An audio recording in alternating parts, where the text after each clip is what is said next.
नमस्कार, मैं Pawan Chanchal, assistant professor mathematics, government girls college Ajmer.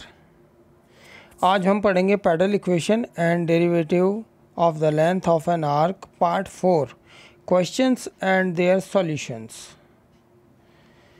तो आइए शुरू करते हैं। सबसे पहले हम एक उदाहरण लेते हैं कि निम्न वक्र के लिए ds/dt ज्ञात कीजिए। वक्र हमें दिया हुआ है x sin t plus y cos t is equal to f dash T तथा x cos t minus y sin t is equal to f double dash T.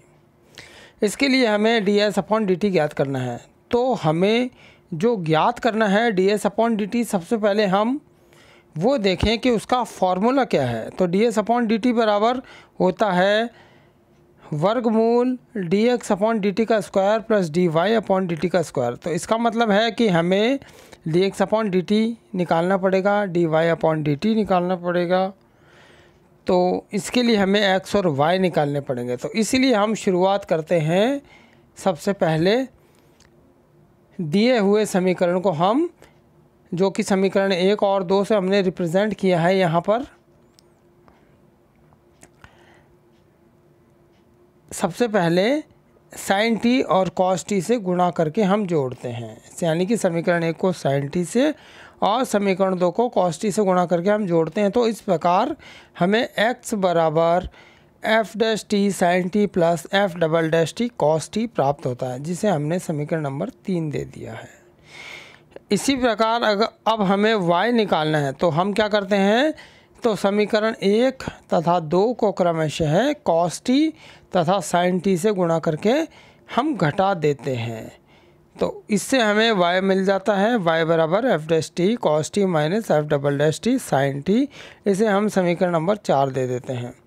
तो अब हमारे पास x और y दोनों की मान प्राप्त हो गए हैं। तो हम dx/dt तथा dy/dt आसानी से ज्ञात कर सकते हैं। तो साधारण अवकलन की सहायता से हम dx/dt ज्ञात कर लेते हैं, जो कि हमें प्राप्त होता है f डैश टी dx/dt बराबर क्या होता है, f dash T plus f triple dash T cos t, जो कि समीकरण 5 से प्रदर्शित किया गया है। इसी प्रकार हम dy/dt भी ज्ञात कर सकते हैं, जो कि समीकरण 6 से प्रदर्शित किया गया है। तो अब ds/dt जो कि हमारा मुख्य उद्देश्य है, उसका सूत्र है ds/dt बराबर स्क्वायर रूट ऑफ dx/dt का स्क्वायर प्लस dy/dt का स्क्वायर। यहाँ हम मान रख देते हैं dx/dt तथा dy/dt के। तो हमारे पास फाइनल जो रिज़ल्ट आता है वो है f dash T plus f triple dash T. तो इस प्रकार हमारा यह सवाल पूरा हुआ। अब हम अगले सवाल की तरफ बढ़ते हैं। सवाल है y बराबर log ब्रैकेट में e⁻x minus 1 upon e⁻x plus 1। इसके लिए हमें ds/dx ज्ञात करना है। तो ds/dx ये हमें ज्ञात करना है। तो इसका जो सूत्र है हम पढ़ चुके हैं, चूँकि स्पष्ट है कि ds/dx का मतलब चाप की लंबाई का x के सापेक्ष अवकलज निकालना है। तो चाप की लंबाई s है और उसका x के सापेक्ष अवकलज निकालने का एक सूत्र है, जो कि हम पढ़ चुके हैं। और वह सूत्र मैं आपको यहाँ बता देता हूँ। वो सूत्र हमारे पास यहाँ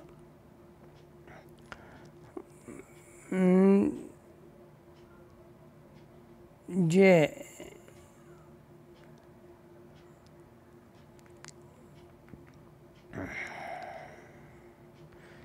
सूत्र ये रहा हमारे पास,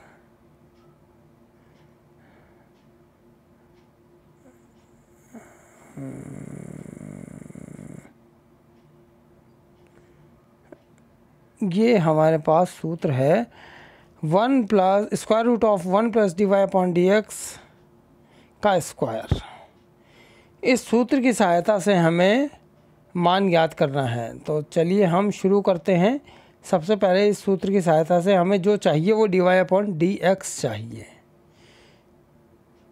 तो इसलिए हमने y बराबर जो सवाल दिया हुआ है log e raised to power x minus 1 upon E raised to power x plus 1, इसके लिए हमने dy अपॉन डी एक्स सबसे पहले ज्ञात कर लिया है साधारण अवकलन की सहायता से, जो कि हमारे पास आ गया है 2e raised to power x upon E raised to power 2x minus 1।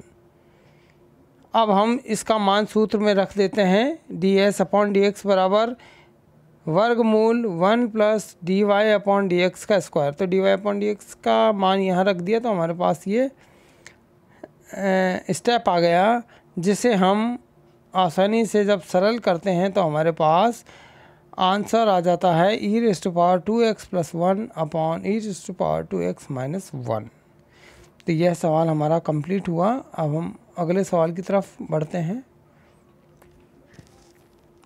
अगला सवाल है r raise to power m is equal to a raise to power m cos m theta के लिए सिद्ध कीजिए कि इसका a पार्ट है ds upon D theta is equal to a raise to power m upon r raise to power m minus 1 is equal to a in bracket sec m theta raise to power m minus 1 upon m। चूँकि हमारे पास जो सवाल दिया गया है वक्र का समीकरण है वो घातांक के रूप में है, इसलिए हमें जब अवकलन की आवश्यकता होगी तो इसे हमें आसान करने के लिए इसका लघुगणक लेना होगा। तो हम सबसे पहले दिए गए वक्र का लघुगणक ले लेते हैं दोनों तरफ।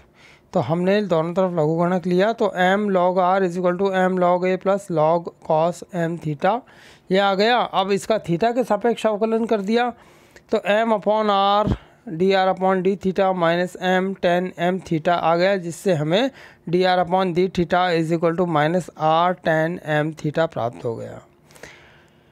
अब इसी प्रकार d s upon D theta के लिए हम सूत्र काम में ले सकते हैं। R square d s upon D theta का जो सूत्र है वो है वर्गमूल r square plus D R upon D theta का स्क्वायर। ये हम पूर्व की कक्षा में पढ़ चुके हैं। इस सूत्र में जैसे ही हमने मान रखा तो हमारे पास d s upon D theta का मान आ गया r sec m theta which is equal to a raise to power m upon r raise to power m minus 1। तो इस प्रकार और सिंप्लीफाई करने पर हमारे पास d s upon D theta का मान ज्ञात हो जाता है। इसी प्रकार इसका b भाग जब हम अब करने जा रहे हैं उसमें इन d are upon D theta तथा d s upon D theta के मानों की आवश्यकता होगी। तो हम इन मानों का उपयोग आगे के भाग को सरल करने के लिए करेंगे। तो चलिए आगे चलते हैं। b भाग इसका है a raise to power 2m D two are upon D S square plus m r raise to power 2m minus 1 is equal to 0। तो यहाँ पर इस b पार्ट में हमें एक टर्म दी हुई है D two are upon D S square, इसलिए हम शुरुआत इसी से करते हैं। D two are upon D S square को हम किस प्रकार लिख सकते हैं, D upon D S of D are upon D S. तो डी इसको भी हम आगे और सिंप्लीफाई कर रहे हैं जो कि समीकरण 1 के द्वारा प्रदर्शित किया गया है। इसको हम इस प्रकार लिख सकते हैं which is equal to D upon D theta of D are upon D S and D theta upon D S. अब यहाँ पर हमें किन किन चीज़ों की आवश्यकता पड़ेगी, वो है d s upon d are upon D s d theta upon D S. तो सबसे पहले हम d are upon D s का मान निकालते हैं। तो d are upon D s को हम किस प्रकार लिख सकते हैं, d are upon D theta गुणा d theta upon D S. तो d are upon D theta का हम मान पिछली स्लाइड में हमने ज्ञात किया है, वहाँ से लिख देते हैं minus r tan m theta गुणा d s upon D theta upon D s का मान हम लिख देते हैं 1 upon r sec m theta. Simplify करने पर हमारे पास आ गया माइनस का साइन m थीटा। अब समीकरण 1 और 2 की सहायता से हम D two are upon D S square का मान आसानी से ज्ञात कर सकते हैं, जो कि हमारे पास आ गया है minus m r to raise to minus m r raise to power 2m minus 1 upon A raise to power 2m। देखिए यहाँ पर मैं बता देता हूँ आपको, ये हमारे पास मान आ गया है। तो इसको हम पक्षांतरण करने पर, जब हम पक्षांतरण करते हैं तो हमारे पास जो है ये फाइनल इसका जो हमें प्रूव करना है वो रिज़ल्ट आ जाता है a raise to power 2m d2r upon D S square plus m r raise to power 2m minus 1 is equal to 0। चलिए हम अगले सवाल की तरफ बढ़ते हैं। अगला सवाल है वक्र y square is equal to C square plus S square के लिए सिद्ध कीजिए dy upon D x is equal to square root of y square minus c square upon c, और फलतः प्रदर्शित कीजिए कि कोटि स्पर्श रेखा पर डाले गए लंब की लंबाई अचर है। कोटि सवाल है, फलतः प्रदर्शित कीजिए कि कोटि के पाद से स्पर्श रेखा पर डाले गए लंब की लंबाई अचर है। तो सवाल आप समझ गए हैं। अब मैं इसका मतलब समझा देता हूँ कि समीकरण जो है, पहला तो काम हमें करना है कि dy अपॉन डी एक्स निकालना है। उसके बाद जो कहा गया है कि कोटि के पाद से, तो जैसा कि चित्र में दर्शाया गया है, इसकी जो कोटि है उसका जो फुट है वो n है, पाद उसका n है। उस पाद से स्पर्श रेखा जो हमारे पास दर्शाई गई है चित्र में, उस पर डाला गया लंब वो हो गया n के, यानी कि उस n के की लंबाई जो वो कांस्टेंट हमें बतानी है, यानी कि n के इज इक्वल टू कांस्टेंट हमें बताना है। तो चलिए शुरू करते हैं। सवाल मैंने क्लियर कर दिया है कि हमें क्या ज्ञात करना है। सबसे पहले हमें समीकरण जो वक्र का दिया है Y square is equal to C square plus S square, इसके लिए हम इस समीकरण का y के सापेक्ष अवकलन कर देते हैं। तो हमारे पास प्राप्त होता है 2y बराबर 2s d s upon d y. तो यहाँ से हमें d s upon d y प्राप्त हो जाता है y अपॉन एस के बराबर। अब जो d s upon d y है उसका सूत्र हमारे पास है, जो कि हम पढ़ चुके हैं, square root of 1 plus d x upon d y का स्क्वायर। तो एक और दो समीकरण की सहायता से हमारे पास जब हमने इसे सरल किया तो हमारे पास d x upon d y का मान आ गया, जो कि किसके बराबर है, d x upon d y बराबर वर्गमूल y square minus s square upon s. तो डी इसका हम रेसिप्रोकल कर दें व्युत्क्रम, तो क्या होता है d Y upon D x बराबर एस अपॉन वर्गमूल y square minus s square, जो कि हमें सिद्ध करना था। ये हमारे पास सिद्ध हो गया है।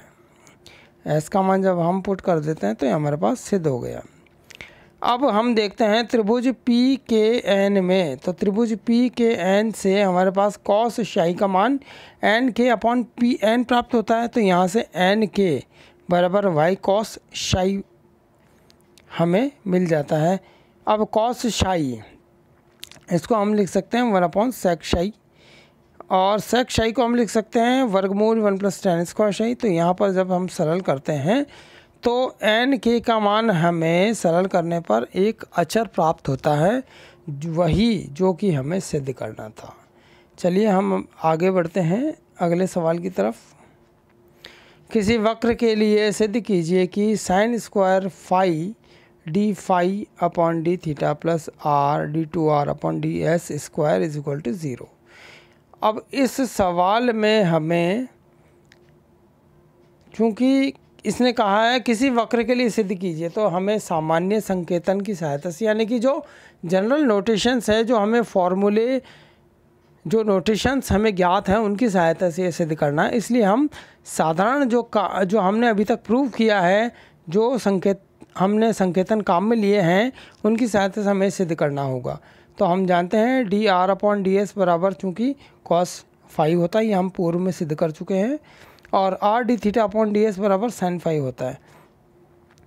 तो इसे जो हमें सिद्ध करना है उसमें एक टर्म आ रही है d2r/ds², इसलिए हम dr/ds बराबर cos फाई को ही आगे बढ़ाएंगे, यानी कि dr/ds बराबर cos फाई है तो d2r/ds² बराबर माइनस साइन फाई डी फाई/ds। तो d2r/ds² बराबर क्या हो जाएगा, minus sine phi d phi d theta, d थीटा/ds। यहाँ हमने डी थीटा से गुणा और भाग कर दिया, तो अब r से गुणा कर दिया दोनों तरफ, तो r d2r/ds² बराबर हो गया minus sine phi d phi d theta, और डी थीटा/ds चूँकि हमने r से लेफ्ट हैंड साइड में भी गुणा किया तो r राइट हैंड साइड में भी गुणा करेंगे, तो यहाँ हो गया r d थीटा/ds। और अगले पद में हमने इसका मान रख दिया, जो कि हम पक्षांतरण जब करेंगे तो हमारे पास फाइनल जो स्टेप है वो आ जाएगा, जो कि हमें सिद्ध करना था। धन्यवाद। आज हमारा यह chapter pedal equation and the derivative of the length of an arc पूरा हुआ। अब अगले चैप्टर के लिए हम अगली कक्षा में अध्ययन करेंगे। धन्यवाद।